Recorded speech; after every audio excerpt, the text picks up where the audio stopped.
All right, a few lucky locals got the chance to see behind the cheese today. Tours were held at the Cheesiry west of the border city in an effort to educate the public about the cheese-making process and the importance of locally produced food. Jeremy Thompson reports. Hi everybody, I'm Rhonda, and I'm the cheesemaker here and the owner of the Cheesiry. Rhonda Zook Hayden has been making cheese from sheep's milk on her husband's family farm west of Lloydminster for 5 years. We ended up getting a sheep as a wedding present. So we started off with 1 sheep, and then it grew to 4 sheep, and then 150 sheep. She learned her craft in Italy after being inspired on a trip to Europe. I went to Ukraine, and they were making cheese in their kitchens, and I was like, really? You can make cheese in your kitchen? So that was always very intriguing to me. As they follow the artisan through the intimate factory, the tour group develops an appreciation for her hard work. Quite an impressive little facility. And the owner here is obviously very knowledgeable and very interested in her product. Zook Hayden says sheep's cheese is a healthy dairy choice and doesn't affect those with lactose sensitivity. So sheep's milk has twice the nutritional value of cow's milk. So it's super high in calcium. It is a higher fat cheese, but again, these are all grass-based fats. I mean, super healthy fats for you. A few years and a couple hundred sheep later, the Cheesiry is the only independent cheese producer in Alberta.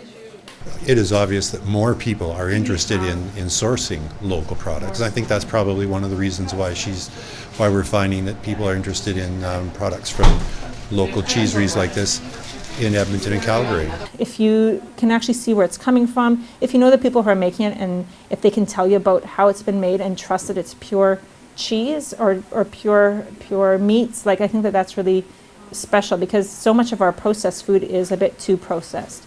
She adds sheep produce more than just milk. Wool mittens and sheep jerky are popular as well. It's nice to be able to, sell the socks and the wool as something that's different, or the yarn as something that's different, but yet it all came from our same animal. So it's kind of neat to have so many different products from that one animal. Jeremy Thompson, Newcap News. It's time again for the annual bowling night with Brothers Big Sisters in Lloydminster. This year they're inviting everyone for an ugly sweater party. Everyone, if they've had their ugly sweaters at Christmas, can wear those, or they can make a completely new ugly sweater, find one somewhere in somebody's closet, whatever they like. It's about a month until the event on April 17th, and so far 34 teams are entered. A minimum pledge of $50 is required, but Weed says the individual who raises the most money by the end gets a mini tablet. The highest female pledge raiser will get a gift certificate to Microtel Hotel and a basket from Chatter's Salon. And the male that raises the most money will get a gift certificate from Tirecraft and a toolbox. The early bird deadline is Monday. Any teams that are registered by 5 o'clock on Monday will get entered into a draw to win gift certificates from Boston Pizza for their team. To register a team for Bowl for Kids' Sake or for more information, call the office at 306-825-5757. It's a chance for local dancers to move to the beat of modern songs, a long ways from home. For the first time ever, 63 dancers from the border city are heading to a competition outside Canada, to the Spotlight Dance Cup in Seattle. The young dancers from Studio Encore, their teachers and mothers aren't taking this trip in May lightly.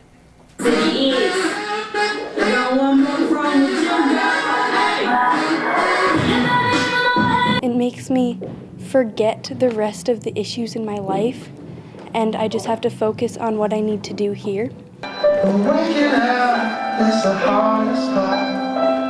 This is a piece of the passion these young girls will take with them to the biggest competition they've ever been. The dance community is tight, small, and they say in the States it will be a lot different. It's a bigger challenge for us there than it is here, because we have new judges and new people we're competing against other than the people we've been competing against for years. Seattle, they'll have 4 adjudicators, and they'll get a lot of exposure there as well. There's talent scouts there, and it's just totally different than the competitions that we have here. Not only practicing since the summer, but raising money as well has kept the dance family busy. We've been fundraising like crazy.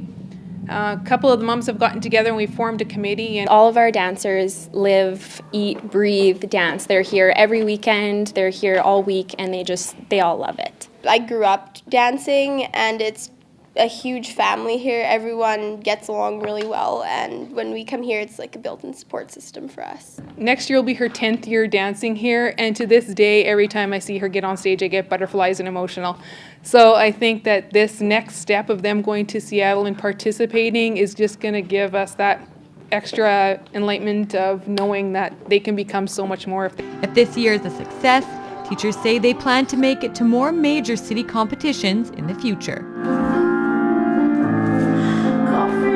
Anna Knopfate, Newcap News.